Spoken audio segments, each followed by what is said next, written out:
നമ്മളെ ഫോളോ ചെയ്തിട്ട് വന്ന ഇതൊക്കെ തരും. അപ്പൊ മുത്തുമണികളെ കിഡിലെ സാധനം ചെൽസി ബൂട്ടിൽ ഇങ്ങനെ പളപളാന്ന് തിളങ്ങുന്ന സാധനം വെറും 500 റുപ്യക്ക് മാത്രമല്ല, പിന്നെ ഇതിന് മുമ്പ് കുറെ കാണിച്ചു തന്നിട്ടില്ല. ആ സാധനങ്ങളൊക്കെ ചെൽസി ബൂട്ടിൽ 500 റുപ്യക്ക് ഇവിടെ ഉണ്ട്. എന്നാ ഇത് മാത്രമല്ല കേട്ടോ, 550 റുപ്യക്ക് സാധനം വന്നു നോക്കിയാ നിങ്ങൾ. ഈ ജാതി കിഡിലെ സാധനങ്ങളാണ് 550 റുപ്യക്ക് വന്നത്. എന്നാ അതല്ല, ഇത് നോക്കി, ഈ ജാതി സാധനങ്ങളൊക്കെ 550 റുപ്യക്ക് വന്നിക്കണേ. ഇതൊക്കെ ഒന്ന് നോക്കിയാ നിങ്ങള്. ഈ ജാതി സാധനം ഇതൊക്കെ നോക്കിയാ ജാതി സാധനങ്ങളാണെന്ന്. ഫുൾ ബ്ലാക്കിൽ ലെതർ കോട്ടിങ് പോലെയുള്ള സാധനങ്ങൾ, ലെതർ പോലെ ഉണ്ട് സാധനം. എന്നാ അത് തീരൂല. ഇത് നോക്ക്, ഇതൊക്കെ 550 റുപ്യക്ക് നമ്മൾ കൊടുക്കുന്ന സാധനങ്ങളാട്ടോ. ഇതൊക്കെ ഈ അതിൽ വരുന്നുണ്ട്.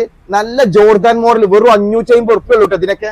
എന്നാ ഇത് നോക്ക്, ഏജാതി കളർഫുൾ സാധനങ്ങളാണ് കൊടുത്തിട്ടുള്ളത് മുത്തുമണികളെ. നമ്മളെ ഫോളോ ചെയ്തിട്ട് വന്ന ഈ ബൂട്ട്സ് നിങ്ങൾ എത്ര വിചാരിച്ചത്? വെറും 650 റുപ്യൊക്കെ നമ്മളെ ഫോളോ ചെയ്തിട്ട് വന്നാൽ ഇത് തരാൻ പോണം. ജാതി കിടിലം ക്വാളിറ്റി ഉള്ള സാധനം വെറും 750 റുപ്യൊക്കെ അങ്ങക്ക് തരുന്നത് കേട്ടോ. 750 റുപ്യക്ക് ഇജാതി സാധനം ബൂട്ട്സിന് വെറും 550 റുപ്യക്ക് മുത്തുമണികളെ. 550 റുപ്യക്ക് അതൊക്കെ കണ്ടാളി. ഇതൊക്കെ കണ്ട എങ്ങനെ കൊണ്ടുപോകാതെ ഫോളോ ചെയ്യുന്ന മുതലാവും. അപ്പൊ ഫോളോ ചെയ്തിട്ടോളി മുത്തുമണികളെ. എന്നിട്ട് ഇങ്ങോട്ട് പോന്നോളി. വെറും 550 റുപ്യക്ക് ഇജാതി കേട്ടോ. 550 റുപ്യക്ക് കൊടുക്കുന്ന സാധനങ്ങൾ അതൊക്കെ. ഇതൊക്കെ നമ്മൾ 550 റുപ്യക്ക് കൊടുക്കണം എന്നുണ്ടെങ്കിൽ നമ്മളെ ഫോളോ ചെയ്യാം. ഈ കാണുന്ന 2 പേജ് ഫോളോ ചെയ്തിട്ട് ഇങ്ങോട്ട് പോകുന്നു. നമ്മുടെ ഷാജഹാൻ പൊളി മാർക്കറ്റിന്റെ 50% കേട്ടോ. നമ്മുടെ ഷോപ്പിന്റെ ലൊക്കേഷൻ മാപ്പ് SK ഫാഷൻ പേജിൽ ബയോയിൽ പിൻ ചെയ്ത് വെച്ചിട്ടുണ്ട്.